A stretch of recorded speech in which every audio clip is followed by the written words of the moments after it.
Today on Free Field Training, we are at Pelcher Shooter Supply and Range in Lansing, Illinois to do ballistic testing on what is billed as the most protective soft body armor vest available on the market today. Stick around. Drop the gun now! Put your hands up here on the car. Up on the car. No, don't put them in your pockets. Hands up on the car. There you go. Right there. So the body armor we're going to be talking about and testing today is Safe Life Defense's Enhanced Level 3A Plus Soft Ballistic Vest. This is a Kevlar-based soft ballistic vest with full coverage front and back panels that meet on the side to give you lots of coverage area. We've talked about before on the channel why coverage area is so important. We're also going to be testing this vest, doing ballistic tests against it. We're going to start off by wrapping the vest around a ballistics gel torso, and we are going to hit it with FN57 rounds, including some law enforcement only FN57 rounds, some 44 mag. We're going to hit it with some armor-piercing shotgun slugs, and we are going to hit it with Liberty's new 9mm 50-grain civil defense rounds. Now, these are things that normally give soft body armor vests fits that they have a hard time stopping or can't stop at all, and that is what the company claims that this vest will stop. We're also going to be stabbing the vest because it is Spike 1 rated with an ice pick. An ice pick is pretty much your worst case scenario for a stab vest because of its small diameter and pointed tip. It tends to work through the fibers of most ballistic vests, most vests that police officers in the United States use, and so it makes it a really, really good test for your worst case scenario of if you got stabbed on the street. If it will stop an ice pick, it will very, very likely stop all forms of common kitchen knives and the one-handed opening knives that a lot of people carry out there on the road. We're going to start off today with an FN57 pistol and just standard ball American Eagle ammo. We're going to start off with just one round.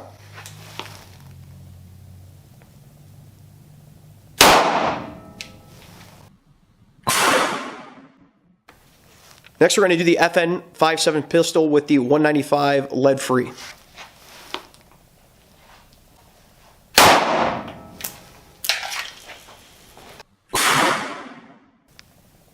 And finally, we're going to do the SS-198 lead-free law enforcement only round.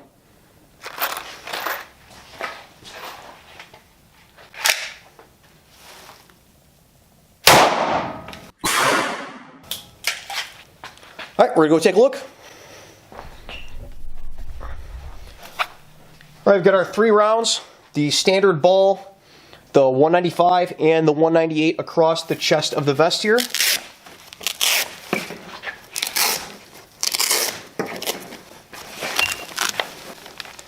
And on the other side, you can see that there is some damage to the back of our vest, but we've got no pass-through on the ballistics gel. And next we're going to do the 50-grain Liberty Civil Defense. It's a 50-grain 9mm bullet that comes out about 2,000 feet per second. This stuff has been really tearing up soft body armor lately. We're going to use a 4-inch XD9, so we have a full velocity coming out of this fairly long duty length barrel.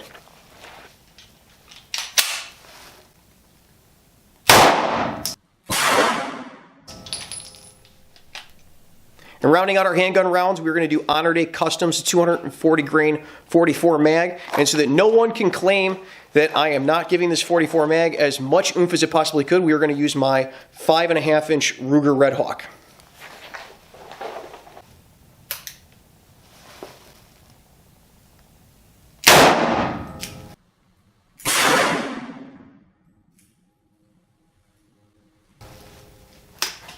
That'll hurt you.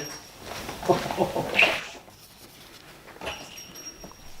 right, so we've got our 9mm over here and our 44 mag over here.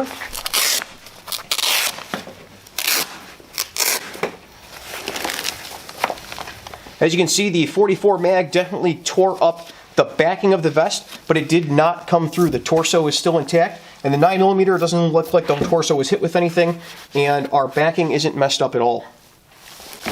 You can see the mesh imprint on the gel.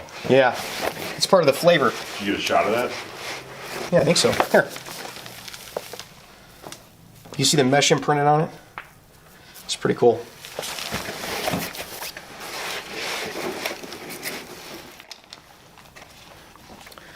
And finally, we're going to use a 20-inch Weatherby shotgun with 12-gauge armor-piercing shotgun slugs. All right.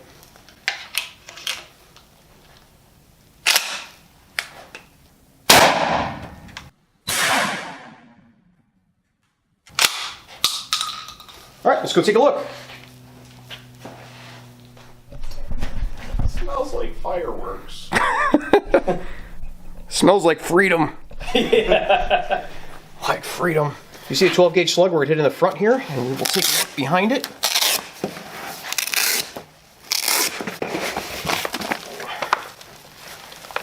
Nothing on the torso and nothing even on the backing. Nice. All right.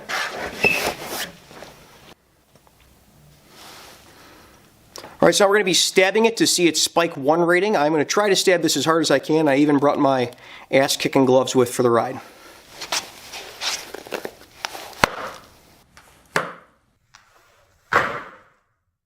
And that didn't work. So I'd say that's a pretty good test of the vest. I did not expect that result. And so, just so that everybody can see that that wasn't me playing a game, we'll go open the vest up and make sure that there's no steel plate in this. All right?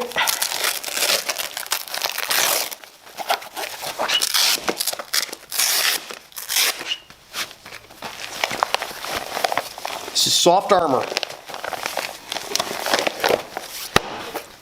I don't think I could give it a more glowing endorsement than this.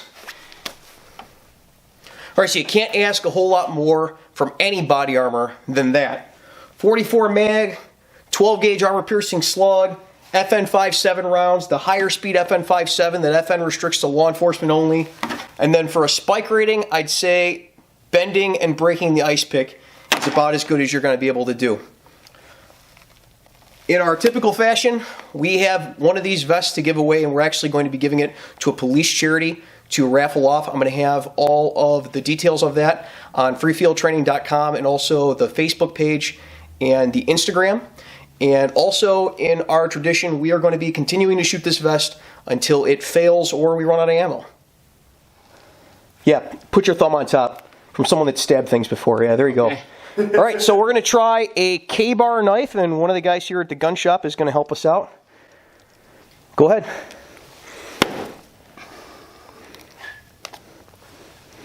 Yeah, it didn't go anywhere. Nothing. You want to try it a few more times? Yeah. Have at it. We always try to test things to failure here. Go ape.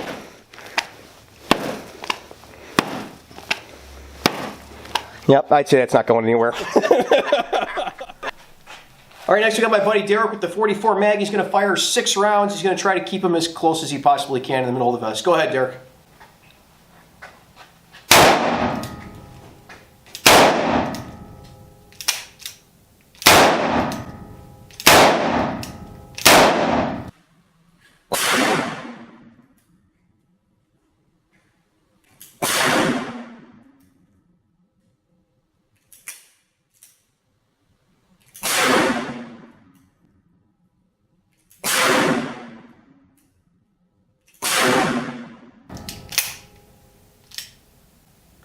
Run it all the way around. No, run it all the way around. If you got a bad primer, I don't want to, I only counted 5, right? All right, go put it down next to the vest with the barrel pointed downrange. We'll let that one cook for a minute. All right, so we got 5 rounds of the Honor Day 44 mag custom right here in the middle.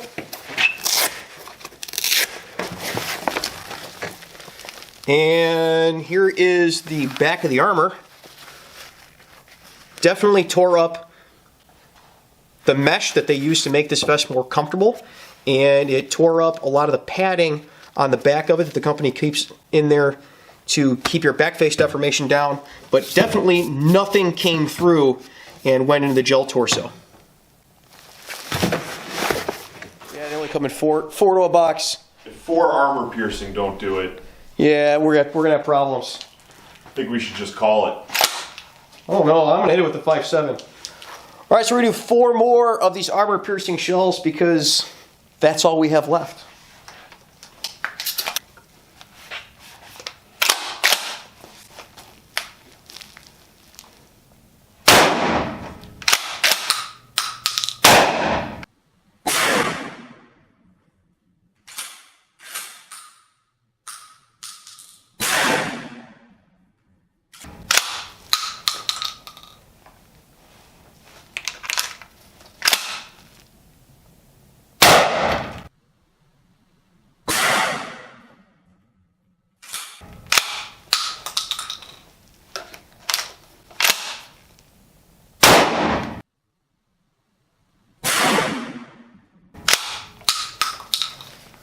Well, let's see what that did.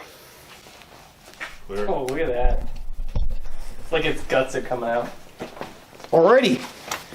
So there's our 4. We put it right on top of where the first one was. We'll see if that finally made it through.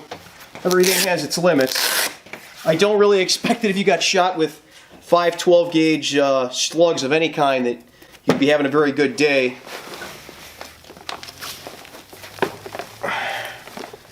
Well, the back is destroyed. And a piece of wad is sitting on the inside.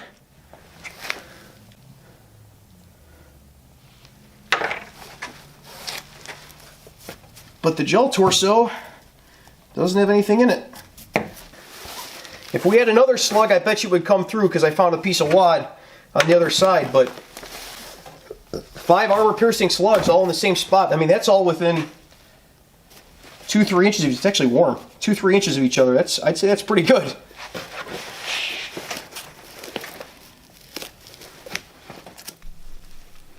All right, next my buddy Derek is going to shoot his PMR 30 with 22 Maxi Mags.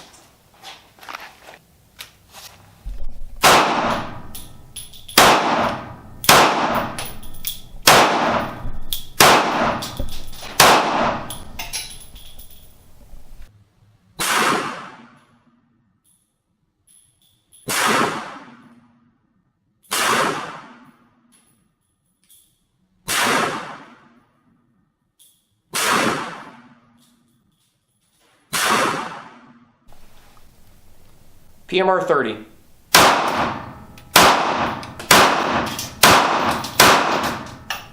Very good.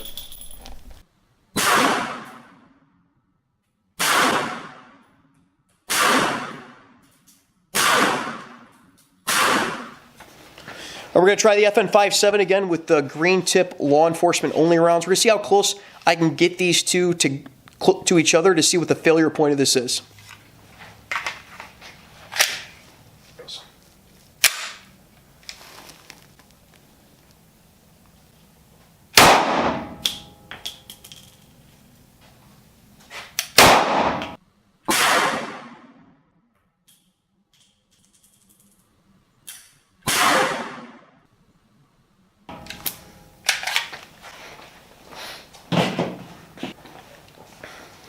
And we're also on the opposite side of the VEX. We're going to do 2 of the Civil Defense 9mm rounds right next to each other so we can see how many they can take when they get close together.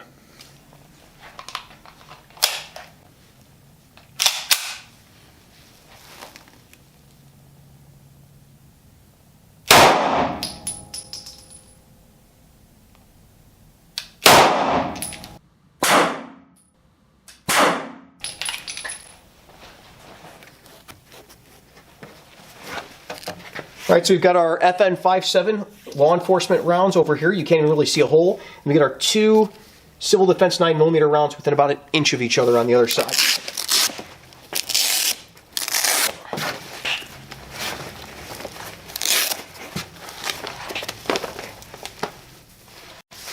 Got nothing on the law enforcement only 5.7 round side, and a little bit of back face messed up on the other side for the 9mm Civil Defense.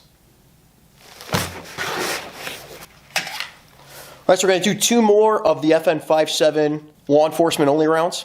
We're going to see if this doesn't go through, we're going to have to call it because it's unrealistic to think that you're going to get hit more than 4 times right in the same spot with this.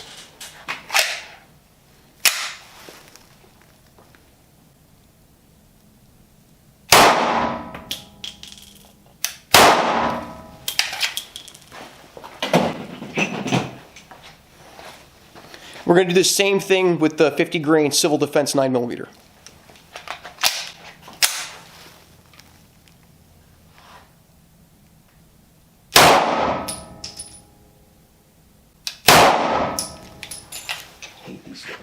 right, so we got our 9mm Civil Defense right here. You can see the shots up against the size of my finger. It's all within a couple inches of each other. And our FN-57 rounds I can feel in here are all right on top of each other. The holes are so small with these leave, can't even see them from the outside. You can see up here the 22 WMR, we've got 10 rounds of it up here. Nothing came through at all on the WMR. Your 9mm is clean, both there and there. There's just a little bit on the back face, but you can see up here from the 5.7, it looks like our 4th round of FN 5.7, with them right on top of each other, came through the back of the vest and into the gel, and it looks like it stopped over here inside of our gel torso. So we're going to pull that out so everybody can see what it looks like when it stopped, and let's take a good look at it.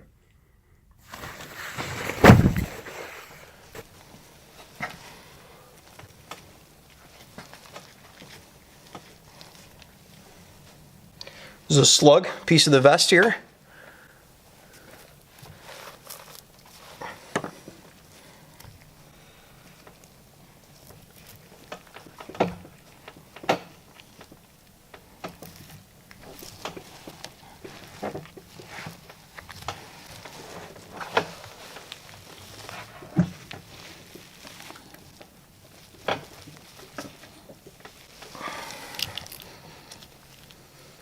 Boop.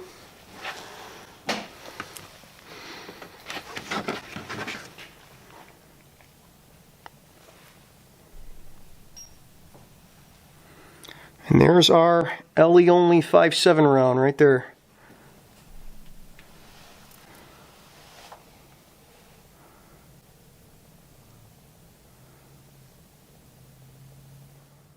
I think this came from the back. Yeah, I have no idea. Or do you think this was from the shotgun? I don't know. It might have been. It might have pushed through. That last round that we found a wad might have pushed through. I'm not sure. I know that's better than my vest for work would do. This one's definitely, even this one's not lethal. Yeah. All right, so because this is an educational channel, of course, we're going to take the vest apart because we want to see what type of damage was done. I'm really interested in seeing these shotgun slugs and also where the rounds came through from the FN 5.7 over here. I also like to take this opportunity to thank everybody at Pelcher Shooter Supply, Larry, John, and Scott for all their help with this project and getting the guns and ammo rounded up that we needed. I also like to thank Derek and Chris for helping me out carrying things back and forth. If you want to see more behind the scenes, we got that over on the Patreon page, about 30 minutes of behind the scenes stuff that we're not going to put up on YouTube of us messing around and showing how we shot the vest.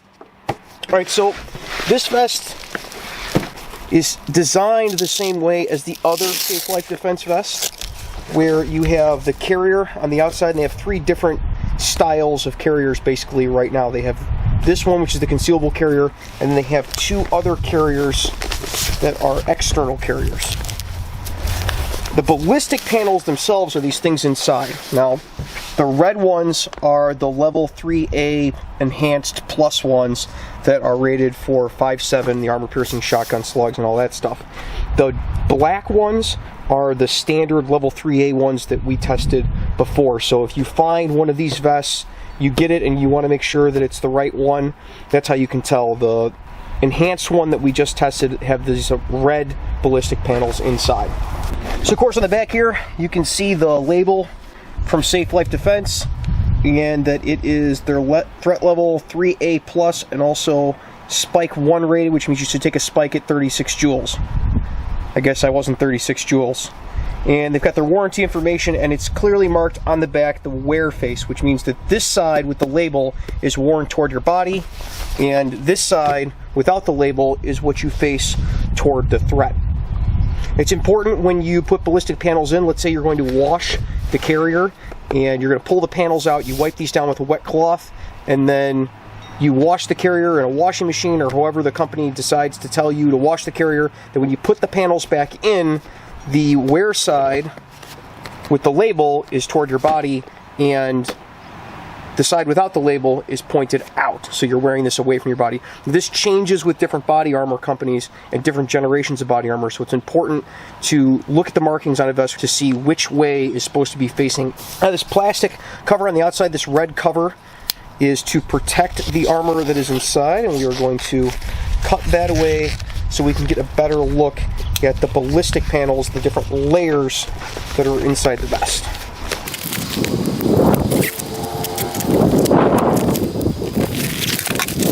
So this is our first level of protection, and this is protection against water. This is what keeps your armor from getting soaked with sweat and stinking forever, at least theoretically. Next, on the outside, we have a hard plastic cover. This is a big difference, or actually several layers of hard plastic. And this is the big difference between the level 3A rated vest that we had before and this spike vest. This bullet's falling out already. We've already got rounds and armor-piercing shotgun slugs in the spike-rated material here. Which isn't surprising because this spike-rated material is really, really, really durable. So that's 4 layers into the spike material, and we're already having slugs come out here. So it's like one of our 44 mag rounds here. That one mushroomed rather nicely. That'd hurt you. And this looks like what's left of our 12 gauge armor piercing shells. You can see that there's a lead core and then a hardened steel ball bearing there in the middle. Pretty cool.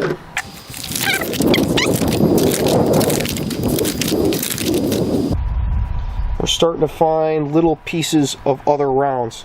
This looks like what is left of a 5.7 round. And judging by its placement, I am going to bet that this is the American Eagle, just standard ball 5.7 round.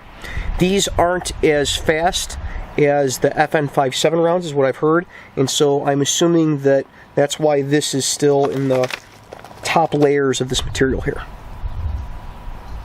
Not much left of that round. Little flakes. Zoom you in here. Little flakes of 5.7 round that blasted through. So maybe about 10 layers deep into our Kevlar, plasticized Kevlar sheets here, and we are starting to get into some more of the 44 mag.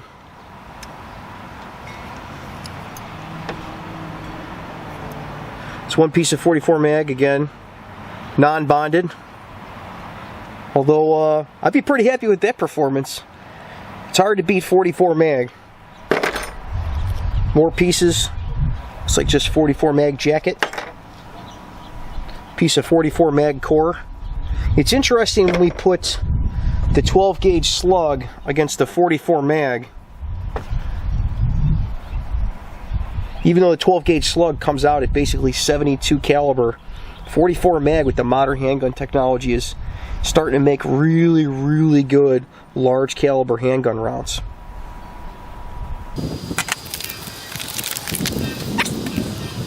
Another armor piercing shotgun slug here. And a little more 44 mag. I'm really impressed with the performance of these 44 mags. They're not exactly uniform, which you wouldn't expect them to be coming out of body armor, but those are pretty big. Look at the other side. I mean, they more than doubled in size. So, I don't know. I guess if you're going to use 44 mag for defense, the Honor Day Custom might not be a bad deal.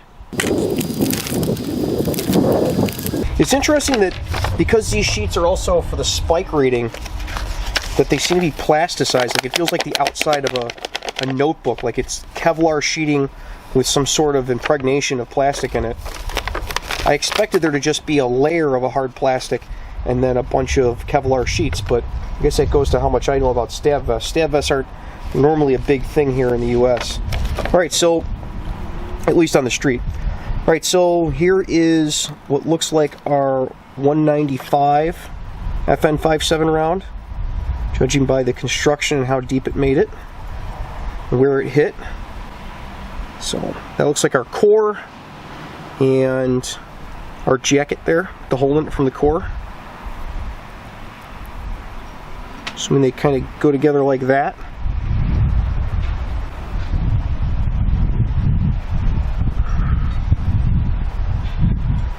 Core and jacket.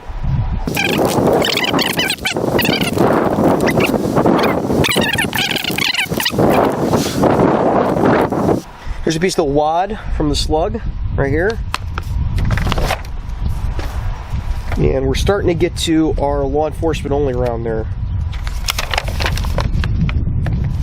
There it is. Alright, so kind of stuck in the sheet. So kind of stuck in the sheet here, you can see the jacket from our 198 lead free, and the core is just kind of sitting on the edge there. The 195 and the 198 lead free, it's my understanding, are the same projectile. They're just loaded to different speeds, so FN restricts this one to law enforcement only sales. But judging by how much further this went into the vest, I think it actually does have legitimate armor piercing potential on a standard vest. Oop, I almost missed that one. Here's a piece of slug. Kind of see the whole projectile together here because it was wrapped up in Kevlar. Here's some fiberboard wad, it looks like. And then the lead slug. Some of this fiberboard wad is what we found in the ballistics gel, and we were looking at it and trying to figure it out at the end why some of this stuff was stuck into the gel, but we never found the projectile. I don't know if it bounced away or if the projectile fell somewhere inside the range. But the dummy's clear, so I can only assume it must have bounced off somewhere on us.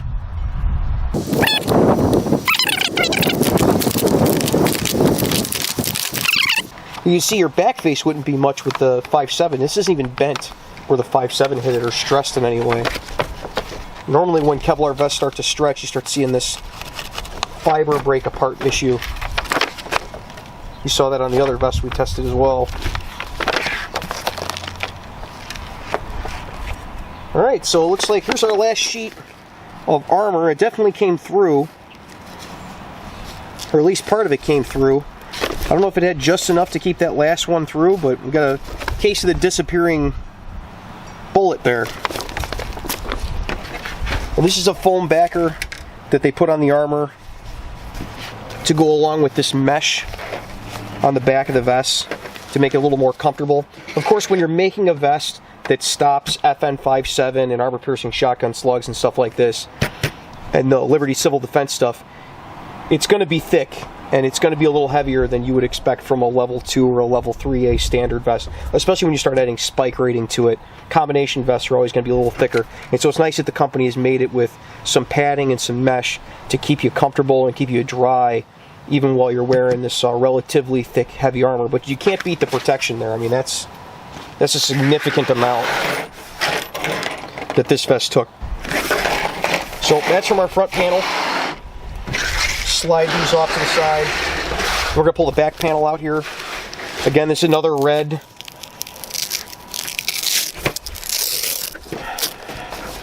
vest panel. This will be interesting to see the PMR 30 that a lot of people try to claim on the internet is like a 5.7 but cheaper. I'm not really a believer there. Alright, so this is the body side of the vest carrier. So we're going to start from the outside in. Here you can see it pretty easily. You're up in 5.7 rounds, these two directly on top of each other. And then where one came through the back. Well, it actually seems like it was this one came through. Right here. The middle one.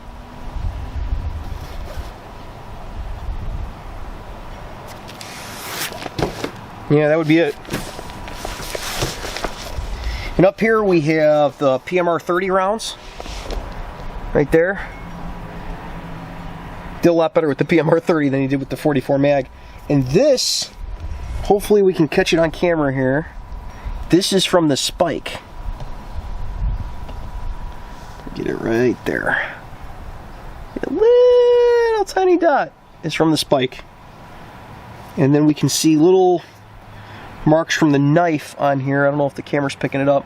There's little knife slash marks. You see it there and there from where he stabbed it a bunch of times. John stabbed it a bunch of times at the K-bar. All right.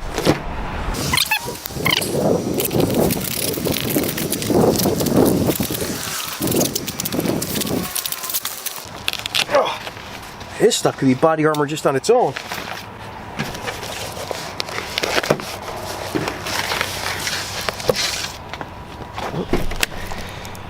So here's our hits with the spike and the knife. Civil Defense, FN 5.7 and PMR 30.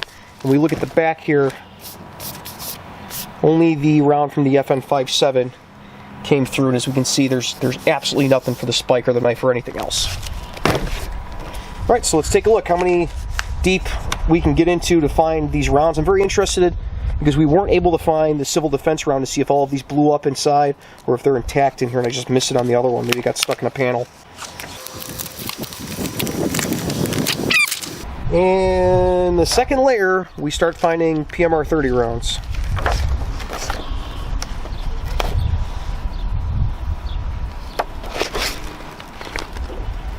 Yep. 5.7 it is not. 2 layers in, PMR 30 giving up the ghost. 3 layers, and there's the rest of our PMR 30 in little pieces all over the inside of the vest. Ooh, that's kind of cool splatter. The splatter pattern that gives. Front and back there. I learn something new every day, huh?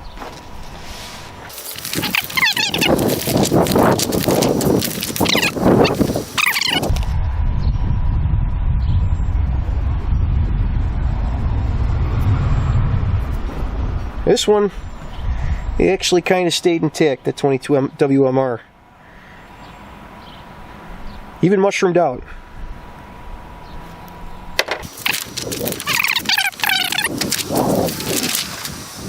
Can't tell if this fell down between layers of the vest because these are really slick.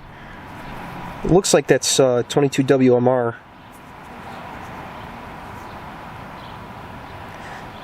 Because the Civil Defense is all silver, I think.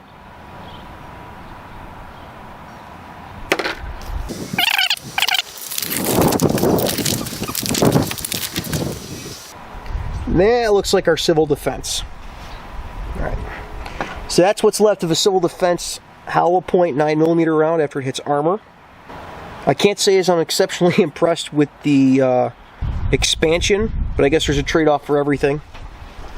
It definitely threw shards all over the place because it looks like the whole front of it just kind of collapsed and fell apart and flew all over, but not exactly ideal performance from a 9mm round, unless what you're looking for is to get through armor. And there's the rest of them. Little pieces of it, of the front of the hollow pointer stuck in there.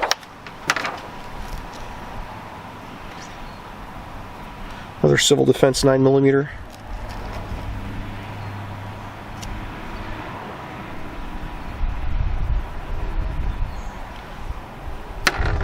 Another one. That one mushroomed a little better. Kind of like what you'd expect from an old 38 soft round nose round.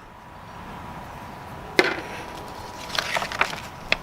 pieces, little pieces of the Civil Defense all wrapped up in the Kevlar. Stopped it pretty good though.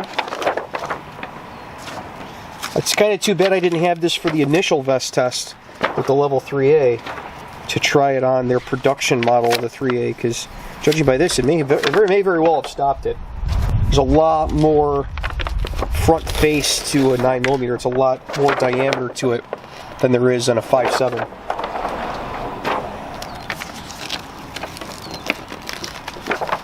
Oh, alright. Oop, there's a piece of 5.7. It's one of our, we only shot the LE only one on the back, so that's what's left of the LE only 5.7 round. It's weird to feel something that feels like lead in the middle that's lighter than lead. I'll have to look up, I didn't look up before I did this, what the core of these is.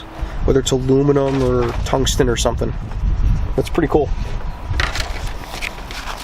I gotta admit, this is like my favorite part of these vest tests. A little piece there.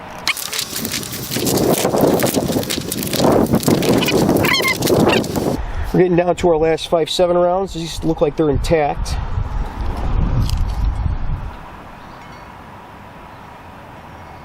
I guess figuring that it's a little under 6mm coming from a handgun,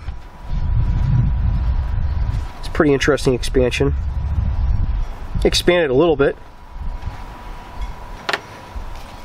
And this other one here expanded a whole bunch. It's not the prettiest looking thing in the world. Oh, that did my job for me. But it definitely expanded a whole bunch. That's a little over the size of like a 40 caliber round. Wish I had one right here to compare it to. But it expanded quite well.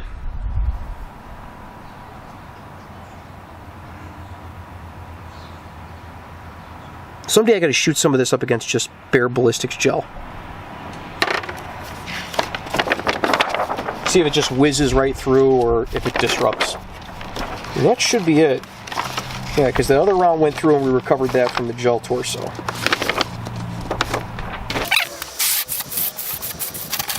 So here we have a pretty good representation side by side, so you can see the size differences in these rounds. Over here we have 5.7 rounds, at least as best I can tell, judging by the 6mm approximate backs on them.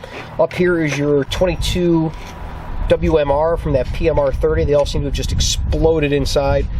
Judging by the damage to these, I don't think they probably would have held together very well in the vest, even if we put them through a rifle, but it'd be interesting to test that at some point. This is our 9mm civil defense, which all seem to just act as 50 grain slugs, which I guess if you're looking to go through armor, that's probably not that bad of a thing. But as far as expansion is concerned, whatever these are made out of seems not very ductile. It seems to just break apart, and it breaks the tops off or crushes them in instead of causing the round to expand, at least in body armor. 44 mag expanded like we're used to from other body armor tests. We've seen this a lot with your lead core jacketed hollow points. They also came apart like we're used to seeing from our non-bonded lead core jacketed hollow points. And this is the 12 gauge armor piercing slugs, which at least 2 of them did a disappearing act on us.